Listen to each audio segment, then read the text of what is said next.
प्रिय छात्रों, एक प्रयास चैनल पे आप सबका स्वागत है। आज मैं आप सबके साथ बिहार की भौगोलिक स्थिति एवं उच्चावच के ऊपर डिस्कशन करूंगा।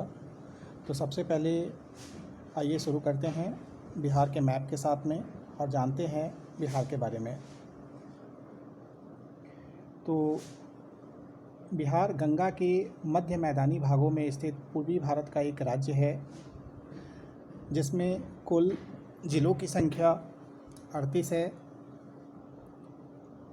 अगर मैप को ध्यान से देखा जाए तो मैप में आप देख पाएंगे कि उत्तर में नेपाल अवस्थित है, पश्चिम में उत्तर प्रदेश की अवस्थिति पाई जाती है, पूरब में वेस्ट बंगाल है तथा दक्षिण में झारखंड राज्य की अवस्थिति पाई जाती है।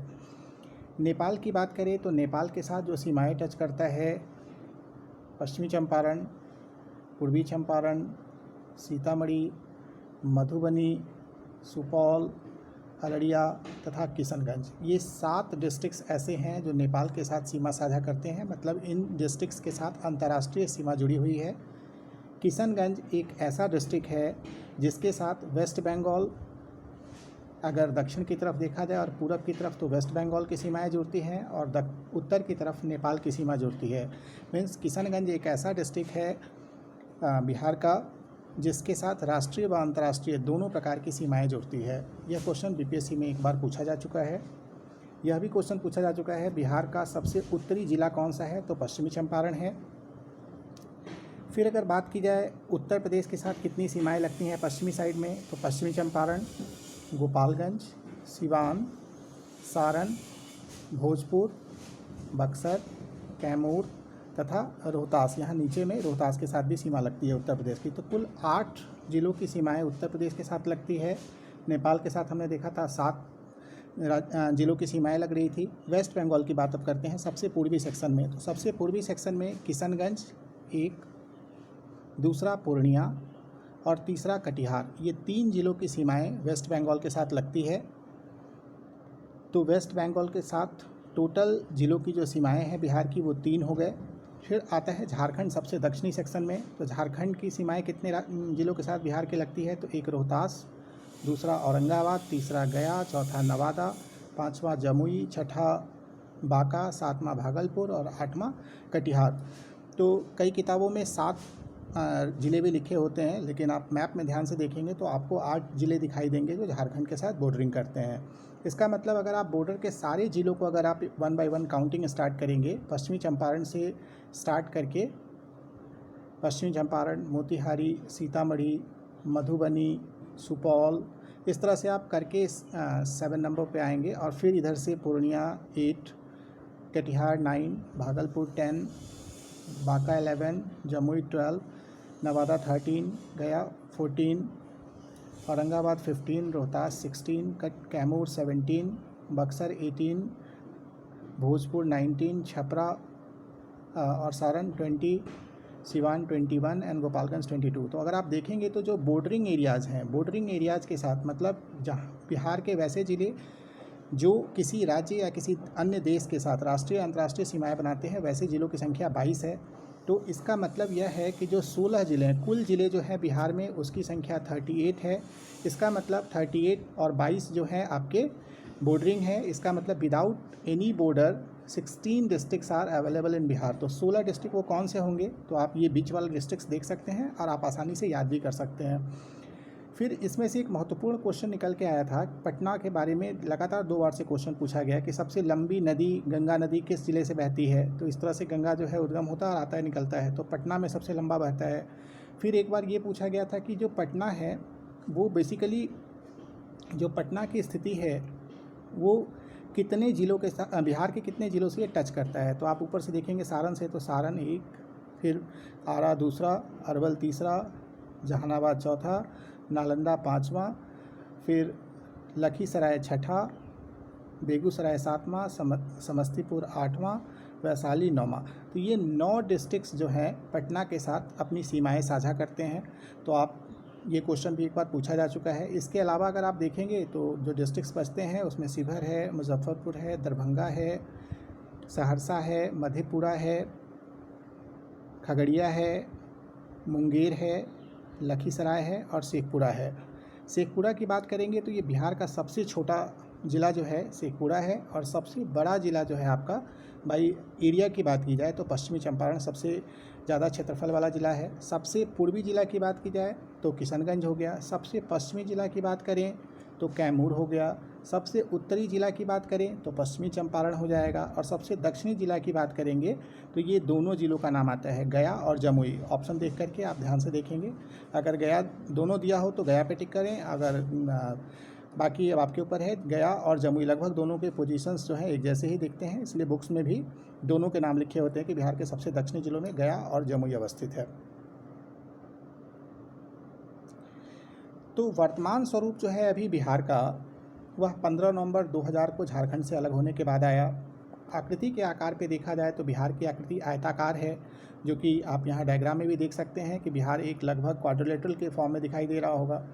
क्षेत्रफल जो है 94,163 वर्ग किलोमीटर, यह भी आ चुका है एक बार क्वेश्चन। भारत के कुल क्षेत्रफल का 2.86% क्षेत्रफल है बिहार का क्षेत्रफल। और अगर वर्तमान में बिहार के साइज़ की बात की जाए तो बिहार का अब रैंक 12वां है, जो कि 13वां था पहले, लेकिन अब 12वां बड़ा राज्य बन चुका है, क्योंकि जम्मू कश्मीर राज्य अब 2 भाग में 2 यूनियन टेरिटरी में कन्वर्ट हो चुका है, एक जम्मू कश्मीर और दूसरा लद्दाख। तो इसलिए अब बिहार जो है पहले 13वें पोजीशन पे था, लेकिन अब जो दोनों यूनियन टेरिटरी बन गए तो बिहार 12वें स्थान पे आ गया है। जनसंख्या की बात की जाए तो बिहार की कुल जनसंख्या जो है 10,31,04,637 व्यक्ति है 2011 की जनगणना के अनुसार। फिर अगर बिहार के पूरब से पश्चिम और उत्तर से दक्षिण अवस्थिति की बात की जाए तो जैसा कि हम लोग पीछे देख चुके थे स्लाइड में कि सबसे पूर्वी ज़िला किशनगंज था और सबसे पश्चिमी कैमूर था। तो इन दोनों के बीच में अगर देखा जाए डिस्टेंस, तो उन दोनों के बीच का डिस्टेंस 483 किलोमीटर है। मतलब पश्चिम से पूरब के बीच में बिहार का जो डिस्टेंस है, दूरी अगर चलेंगे तो 483 किलोमीटर। साथ ही उत्तर में सबसे क्या था, पश्चिमी चंपारण, और सबसे दक्षिण में क्या था, गया प्लस जमुई। तो पश्चिमी चंपारण से गया जमुई के बीच का डिफरेंस देखा जाएगा तो वो आता है 345 किलोमीटर। सबसे बड़ा ज़िला की बात करेंगे तो पश्चिमी चंपारण डिस्कस कर चुके हैं आप लोगों से। सबसे छोटा शेखपुरा डिस्ट्रिक्ट है बिहार में, और बिहार संपूर्ण राज्य जो है कर्क रेखा के उत्तर में अवस्थित है। यह भी क्वेश्चन आ चुका है एक बार, यह भी क्वेश्चन आ चुका है। सबसे बड़ा ज़िला, सबसे छोटा ज़िला भी आ चुका है। फिर भौगोलिक विस्तार भी आया था, जल्द ही ये क्वेश्चन भी आ चुका है। अगर उत्तरी अक्षांश की बात की जाए तो विस्तार 24 डिग्री 21 मिनट 10 सेकंड से लेकर 27 डिग्री 31 मिनट 15 सेकंड के बीच में है। और अगर देशांतर की बात की जाए तो 5 डिग्री देशांतर के बीच में है, मीन्स 83 डिग्री 19 मिनट 50 सेकंड से 88 डिग्री 17 मिनट 40 सेकंड के बीच में बिहार की अवस्थिति है। और बाकी ये तो आप लोगों से डिस्कस कर ही चुका हूँ कि नेपाल के साथ 7 जिलों की सीमा साझा करती है, पश्चिम बंगाल के साथ 3 जिले, उत्तर प्रदेश के साथ 8 जिले, तथा झारखंड के साथ जो है 7 जिले नहीं, ये भी 8 जिले ही, मैप में आप देखेंगे तो 8 जिले ही नज़र आते हैं, लेकिन कुछ किताब 7 जिले भी लिखते हैं। अब बिहार की संरचना की बात की जाए तो बिहार में 4 प्रकार की भूगोलिक संरचनाएं पाई जाती है। एक का तो नाम धारवाड़ है, दूसरा विंध्यन क्रम है, तीसरा टर्शियरी है,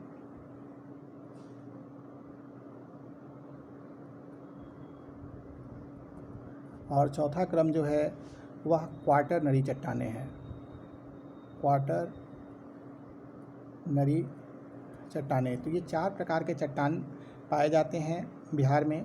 तो जो सबसे पुराना चट्टान जो है वो धारवाड़ क्रम का है, प्लस विंध्यन क्रम वाली चट्टानें, ये सबसे पुरानी चट्टानें हैं, जिसके बारे में ऐसा कहा जाता है कि ये प्री कैम्ब्रियन काल की है। ये दोनों चट्टानें प्री कैम्ब्रियन काल की चट्टानें हैं। और जो धारवाड़ और विंध्यन है ये दोनों गोंडवाना लैंड के हिस्से हैं, जो वर्तमान में छोटानागपुर पठार से अलग हो चुके हैं और उन्हीं का हिस्सा भी हैं वो। तो आइए देखते हैं धारवाड़ चट्टानों को। तो धारवाड़ चट्टानें जो हैं उनकी अवस्थिति मुंगेर, जमुई, नवादा, बिहार शरीफ और बोधगया में पाए जाते हैं।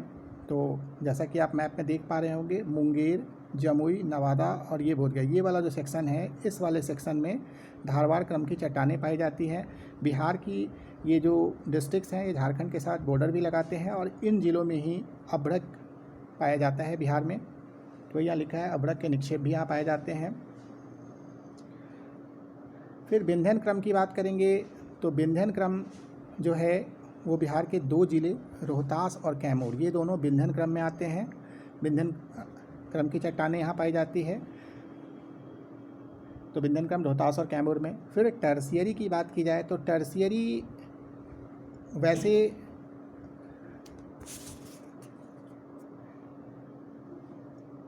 भाग हैं जो हिमालय के दक्षिणी श्रेणी शिवालिक श्रेणी में पाए जाते हैं, तथा मुख्यतया ये जब हिमालय का निर्माण हो रहा था उस समय तेथिस सागर के अवसाद से निर्मित होने के कारण इसमें पेड़ पौधे जीव जंतु सब दब गए, और दबने के कारण वो धीरे धीरे समय के साथ पेट्रोलियम और प्राकृतिक गैस के भंडार के रूप में तब्दील हो गए और वो टर्शियरी चट्टानों में पाए जाते हैं। अगर क्वाटरनरी चट्टानों की बात की जाए तो क्वाटरनरी चट्टानें गंगा के मैदानी भागों में ये पाया जाता है, और सर्वाधिक गहरे जलोढ़ निक्षेप की बात की जाए तो पटना के आसपास पाए जाते हैं। अब बिहार के उच्चावच की बात अगर करें तो बिहार की जो औसत ऊंचाई है समुद्र तल से वो 53 मीटर या 173 फीट है। पश्चिमी चंपारण के उत्तर में शिवालिक श्रेणी का विस्तार देखने को मिलता है। तो शिवालिक श्रेणी में 3 पहाड़ियाँ पाई जाती है, एक रामनगर दून की पहाड़ी है, दूसरा हरहा घाटी दून की घाटी कहलाती है, और तीसरी सोमेश्वर श्रेणी है। सबसे उत्तर में सोमेश्वर श्रेणी पाया जाता है जो कि सर्वोच्च चोटी है उसकी सोमेश्वर किला 880 मीटर हाइट पे है। सोमेश्वर किला यह क्वेश्चन आ चुका है एक बार। दूसरा पश्चिमी चंपारण में रामनगर दून की जो पहाड़ी है उसका सबसे ऊंचा भाग संतपुर है, 242 मीटर ऊंचा है, और इन दोनों के बीच में इन दोनों का मतलब है रामनगर दून की पहाड़ी और सोमेश्वर श्रेणी, इन दोनों के बीच में एक घाटी पाई जाती है जिसे हरहा घाटी या दून की घाटी के नाम से जाना जाता है, जो कि 21 किलोमीटर लंबी घाटी है। फिर पटना महानगर जो है वो कगार पे बसा हुआ है। कगार का मतलब होता है कि जो मिट्टी नदियों के द्वारा लाई जाती है निक्षेपों के फॉर्म में, जब वो एक टीले का रूप ले लेती है तो वही कगार कहलाता है, और कगार के किनारे ही पटना बसा हुआ है। कैमूर और रोहतास के बारे में कहा जाता है कि विंध्यन श्रेणी का यह पूर्वी भाग है, तथा इसकी सबसे ऊंची चोटी रोहतासगढ़ है जिसकी हाइट 465 मीटर है। फिर अशोक और उसके पौत्र दशरथ ने जो नागार्जुनी और बराबर पहाड़ियों पे गुफाएं बनाए थे, तो वह उनकी अवस्थिति क्या है, तो वो जहानाबाद और गया के बॉर्डर पे हैं। बिहार में गया, जमुई, झाझा तथा नवादा, ये जो बिहार के दक्षिणी ज़िले हैं जो झारखंड से बॉर्डरिंग करते हैं, यहाँ पे अभ्रक पाया जाता है। तो इस तरह से यह आपके साथ मैंने बिहार की भौगोलिक स्थिति और उच्चावच के बारे में डिस्कस किया, और भी कुछ चीज़ें जो इसमें बच गई हैं वो आने वाले अध्यायों में उसको डिस्कस करेंगे, और निश्चित रूप से बीपीएससी की परीक्षा में आप सब इस वीडियो से लाभान्वित होंगे। अगर यह वीडियो आपको पसंद आया हो तो कृपया लाइक और सब्सक्राइब ज़रूर करिए। एक प्रयास चैनल देखने के लिए धन्यवाद। फिर आपसे नेक्स्ट वीडियो में मिलते हैं। धन्यवाद।